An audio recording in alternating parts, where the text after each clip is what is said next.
റോഷ്നീസ് വേൾഡിലേക്ക് എല്ലാവർക്കും സ്വാഗതം. ഞാൻ ഇന്ന് ഉണ്ടാക്കുന്നത് ഒരു പപ്സ് പോളയാണ്. അപ്പോൾ അതെങ്ങനെ ഉണ്ടാക്കുന്നതെന്ന് നമുക്ക് നോക്കാം.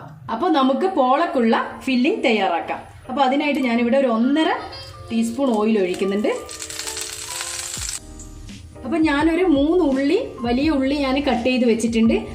ചെറുതാണെങ്കിൽ 3 എണ്ണം എടുക്കാം, വലുതാണെങ്കിൽ 2 എണ്ണം എടുത്താൽ. ഇത് ഞാൻ ചെറുതായോണ്ടാണ് 3 എണ്ണം എടുത്തത്. നിങ്ങൾ വലുതാണെങ്കിൽ 2 എണ്ണം എടുത്താൽ മതി.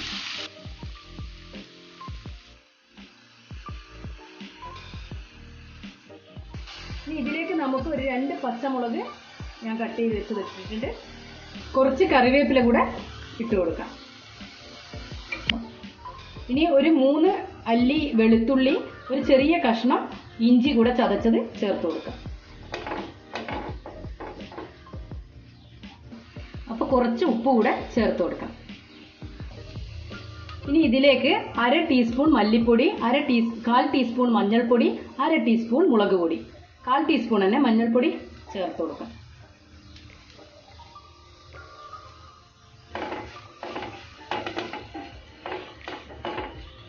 ഇനി ഇതിലേക്ക് ഒരു 1/4 ടീസ്പൂൺ ഗരം മസാലപ്പൊടി കൂടെ ചേർത്ത് കൊടുക്കാം.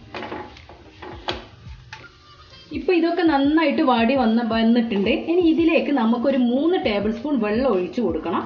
എന്നിട്ട് നമുക്കൊരു 3 മിനിറ്റ് ഇതൊന്ന് അടച്ച് വെച്ച് വേവിക്കണം. നമ്മൾ ഇങ്ങനെ ചെയ്യുമ്പോൾ നമുക്ക് ശരിയായിട്ട് നമ്മൾ കടകളിൽ നിന്ന് വാങ്ങിക്കുന്ന അതേ പപ്സിന്റെ മസാലയുടെ ടേസ്റ്റ് തന്നെ നമുക്ക് കിട്ടും. അപ്പൊ നമുക്കിത് ഒരു 3 മിനിറ്റ് അടച്ച് വെച്ചൊന്ന് വേവിക്കാം. നമുക്ക് കുറച്ച് ബ്രെഡ് എടുക്കണം പോള ഉണ്ടാക്കാന്. അപ്പൊ അതിന്റെ ഈ സൈഡ് വശമൊക്കെ നമുക്ക് ഒന്ന് കട്ട് ചെയ്ത് കളയാം.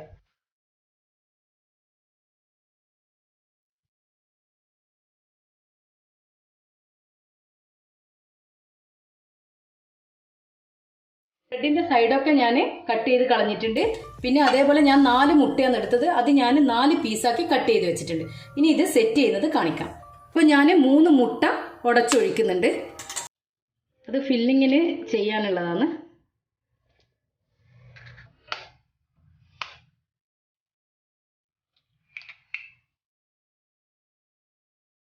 ഇതിലേക്ക് കുറച്ച് ഉപ്പ് ചേർക്കാം. ഇനി ഇതൊന്ന് നമുക്ക് ബീറ്റ് ചെയ്യാം.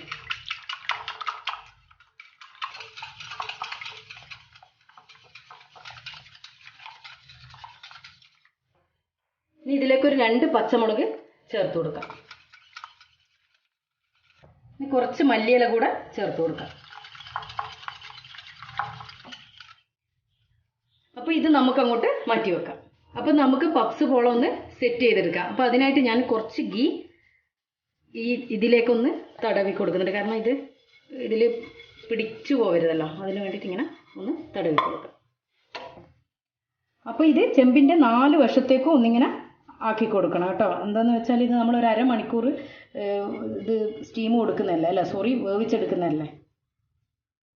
അപ്പൊ നമുക്കിതൊന്ന് സെറ്റ് ചെയ്തെടുക്കാം. അതിന് വേണ്ടിയിട്ട് ബ്രെഡ്, ഈ മുട്ട ബീറ്റ് ചെയ്ത് വെച്ചില്ലേ, അതിലേക്കൊന്ന് ഇട്ടിട്ട് ഒന്നിങ്ങനെ ഒന്ന് ഡിപ്പ് ചെയ്യാം.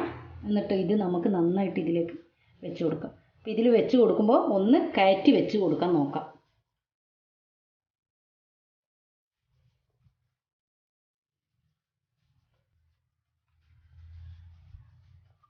അപ്പം ഇതിങ്ങനെ നന്നായിട്ട് ഇങ്ങനെ കയറ്റി വെച്ച് കൊടുക്കണേ. എൻ്റെ ബ്രെഡ് കുറച്ച് ചെറിയ ബ്രെഡാണ്. ഇത് കുറച്ചുകൂടെ വലിപ്പമുള്ളതാകുമ്പോൾ നമുക്ക് നന്നായിട്ട് ഫില്ല് ചെയ്യാം. പിന്നെ ഇതിങ്ങനെ മുറിച്ചിട്ട് ഈ ഗ്യാപ്പൊക്കെ ഫില്ല് ചെയ്തെടുക്കാം.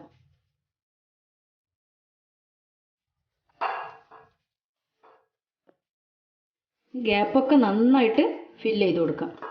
എവിടെയൊക്കെ ഗ്യാപ്പ് ഉണ്ട് നോക്കിയിട്ട് നന്നായിട്ട് ഫില്ല് ചെയ്ത് കൊടുക്കാം.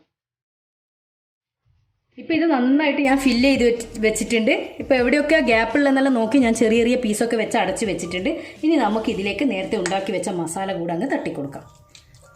ഇതങ്ങ് നടുവിലാക്കിയിട്ട് അങ്ങ് ഇട്ട് കൊടുക്കാം. ഇപ്പം ഞാൻ കംപ്ലീറ്റ് ഈ മസാലയും ഇതിലേക്ക് ഇട്ട് കൊടുത്തിട്ടുണ്ട്. പപ്സ് മസാല ഇട്ട് കൊടുത്തിട്ടുണ്ട്. ഇത് നമ്മൾ ശരിക്കും കടയിൽ നിന്ന് വാങ്ങിക്കുന്ന ആ പപ്സിൻ്റെ ടേസ്റ്റ് തന്നെ. ഇനി ഈ മസാലൻ്റെ മുകളിൽ നമുക്ക് ഈ മുട്ടയെല്ലാം ഇങ്ങനെ അടക്കി വെച്ച് കൊടുക്കാം.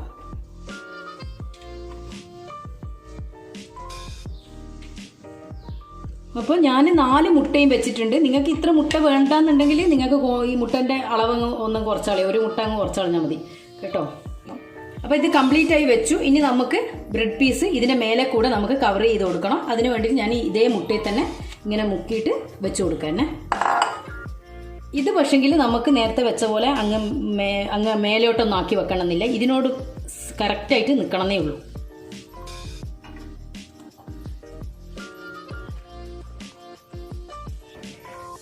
ഇതും ചെയ്യുമ്പോൾ എവിടെയൊക്കെ ഫില്ല് ചെയ്യാനുള്ള അവിടെയൊക്കെ നോക്കി ഫില്ല് ചെയ്ത് കൊടുക്കുക കേട്ടോ. ഗ്യാപ്പുള്ളിടത്തൊക്കെ നോക്കി ഫില്ല് ചെയ്യാം. അപ്പോൾ ഇനി ബാക്കി ബീറ്റ് ചെയ്ത് വെച്ച ബാക്കിയുള്ള മുട്ട നമുക്ക് ഇതിൻ്റെ മേലെ ഇങ്ങനെ ഒഴിച്ചു കൊടുക്കുക. അത് എന്തിനാന്ന് പറഞ്ഞാൽ നമുക്ക് എവിടെയെങ്കിലും ഗ്യാപ്പൊക്കെ ഉണ്ടെങ്കിൽ അതൊക്കെ ഇതൊന്ന് ഫില്ലായിക്കോളും. പിന്നെ അഥവാ നമുക്ക് ബാക്കി വന്നിട്ടില്ലെങ്കിൽ ഒരു മുട്ട കൂടെ നമുക്ക് ബീറ്റ് ചെയ്തിട്ട് ഒഴിച്ചു കൊടുക്കാം. കാരണം അതാണ് അതിൻ്റെ ഗ്യാപ്പൊക്കെ ഫില്ലായി കിട്ടാൻ. അപ്പോൾ അതൊന്ന് കൈ വെച്ചിട്ട് നമുക്കൊന്ന് നന്നായിട്ടൊന്ന് പ്രസ് ചെയ്ത് കൊടുക്കാം. എന്നിട്ട് അതൊക്കെ ഒന്നിങ്ങനെ ചെയ്ത് കൊടുക്കാം. അപ്പോൾ പപ്സ് പോളക്കുള്ള ഫില്ലിംഗ് ഒക്കെ റെഡിയായി. ഞാനിപ്പോൾ ഫ്ലെയിം ഓൺ ചെയ്തിട്ടുണ്ട്. ആദ്യം നമ്മളൊന്ന് ഹൈ ഫ്ലെയിം വെക്കണ്ട, ഒരു മീഡിയം ഫ്ലെയിമിൽ വെച്ച് ഒന്ന് ചൂടായി വരുമ്പോൾ നമുക്കിത് ഏറ്റവും ലോ ഫ്ലെയിമിൽ ഇട്ട് വെക്കാം. എന്നിട്ട് അടച്ച് വെച്ചിട്ട് വേവിക്കാം. പിന്നെ നിങ്ങളെ ഇത് കൺട്രോൾ ചെയ്യാൻ പറ്റില്ല, ലോ ഫ്ലെയിമിലായാലും ഇത് അടിക്ക് പിടിക്കാൻ സാധ്യത ഉണ്ടെങ്കിൽ അടിയിൽ വേറൊരു ഫ്രൈ പാൻ വെച്ചിട്ട്, നമ്മൾ ഉപയോഗിക്കാത്തൊരു ഫ്രൈ പാൻ വെച്ചിട്ട് അത് നന്നായിട്ട് ചൂടായതിനു ശേഷം ഇത് അതിലേക്ക് എടുത്ത് വെക്കാം. ഞാനിപ്പോൾ ഇതൊന്ന് ചൂടായ ഒരു 5 മിനിറ്റ് ഇതൊന്ന് ചൂടായി കഴിഞ്ഞാൽ ഞാൻ വേറൊരു ഫ്രൈ പാൻ അടിയിൽ വെച്ച് കൊടുക്കും. കാരണം അടി പിടിക്കരുതല്ലോ. ഇതിനി ഒരു 30 മിനിറ്റ് വേണം വേവിച്ചെടുക്കാം. അപ്പോൾ ഏകദേശം ഞാൻ 30 മിനിറ്റാണ് നിങ്ങളോട് പറഞ്ഞത്. എൻ്റെത് ഒരു 5 മിനിറ്റ് കൂടെ കൂടുതൽ എടുത്തു. കാരണം അതിൻ്റെ മേലെയുള്ള മുട്ട ഒന്ന് വലിയാണ്ടിയിട്ട് ഞാനൊരു 5 മിനിറ്റ് കൂടെ, ഒരു 35 മിനിറ്റ് ഒന്ന് അടുപ്പത്ത് വെക്കേണ്ടി വന്നു. ഇനി നമുക്ക് വേറൊരു ഫ്രൈ പാൻ എടുത്തിട്ട് അതിൽ ഞാൻ ഗീ തടവി വെച്ചിട്ടുണ്ട്. ഇനി അതിലേക്ക് നമുക്കിതങ്ങ് കമഴ്ത്തി കൊടുക്കണം.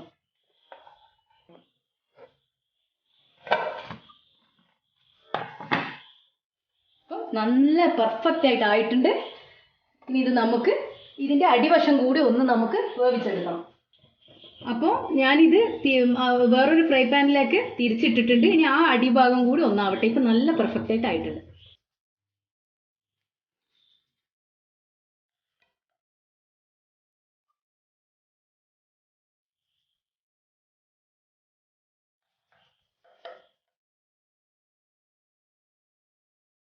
അപ്പോൾ നല്ല പെർഫെക്റ്റ് ആയിട്ട് നമ്മുടെ പപ്സ് പോള ശരിയായിട്ട് വന്നിട്ടുണ്ട്. കണ്ടോ, നമ്മൾ കടകളിൽ നിന്ന് വാങ്ങുന്ന അതേ ടേസ്റ്റ് തന്നെയാണ് ഇതിനുണ്ടാവാൻ.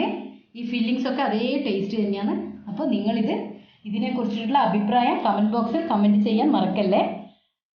പിന്നെ എന്നെ സബ്സ്ക്രൈബ് ചെയ്യാത്തവരായിട്ട് ആരെങ്കിലും ഉണ്ടെങ്കിൽ ഒന്ന് സബ്സ്ക്രൈബ് ചെയ്യാനും തൊട്ടടുത്തുള്ള ബെല്ലൈക്കൻ എനേബിൾ ചെയ്താൽ ഞാനിടുന്ന പുതിയ വീഡിയോസ് നിങ്ങൾക്ക് നോട്ടിഫിക്കേഷനായി കിട്ടും.